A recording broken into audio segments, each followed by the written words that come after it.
All right, now on the night team, it was one terrible blow after another for a South Florida woman. Her husband died, then her complex told her that she was being evicted only because her name was not on the lease. Is that legal? Here's tonight's Help Me Howard with Patrick Fraser.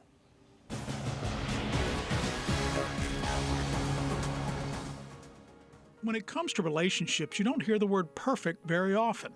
But Annie says when it came to her husband, Bryant, it was appropriate. Perfect. We get along with each other. We love doing the same stuff. He's really a godsend. For 10 years, they were together. And for 10 years, Bryant lived with a difficult disease. He had a sickle cell disease. It's a terrible disease. It damaged your organs. In December, Bryant lost his battle with the disease. He died December 16, 2023. That day was a horrible day for me. At that time, Annie needed support, help, and after Bryant's death, went to the rental office to let them know he passed. Their words shocked her. I'm not on the lease. She's telling me, oh, okay then, well, you cannot stay here. You have to leave by February the 3rd. Annie's reply? I said, that's so quick because I haven't buried my husband yet. I'm still mourning. Annie was told when they moved into the complex, only Bryant's name was on the lease, meaning Annie had no lease. Is there an option? Can I go on the lease? She's like, no, you can't go on the lease. When Annie came back home, she put Bryant's ring around her neck. Oh, this is my husband's wedding ring. I wear it, just to feel that he's close to me. And as she sat in their apartment, looking through their wedding album, she came up with an idea. The lease expires in August, and I should have the right to live out the lease. She said, no. She said, he's passed away. The apartment she and Bryant shared is for low-income families, and she can't afford the cost to move out. Everything now that's available is like almost $2,000 and up, which is very expensive for me alone. Annie is alone. Her comfort, their photo album. And she wonders what she's going to do now. It's tough by myself.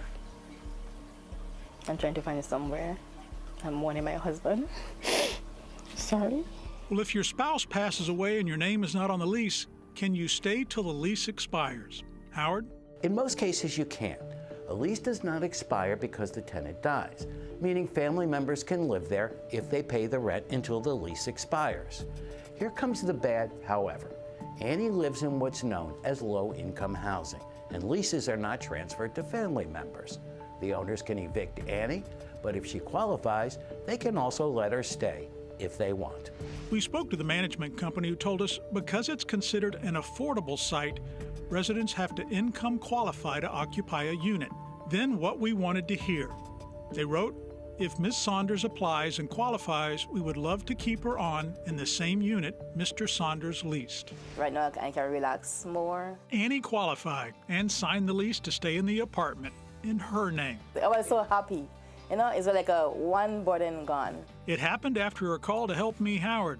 She's grateful for that and knows how Bryant would feel about her. He would be very proud of me fighting. Because you have seen, babe, don't give up, you have to fight. That's nice, Annie. Bless you. Now, when you sign a lease, make sure you put the names of everyone living with you on that lease, even the children. That way, there won't be any problems if you pass away or they try to evict you for having unauthorized occupants. If their names are on the lease, they're not unauthorized. Housing a problem that's upsetting your dwelling? Ready to evict it from your life? Sign up with us to give you a new lease on life. With this Help Me Howard and Patrick Fraser, 7 News.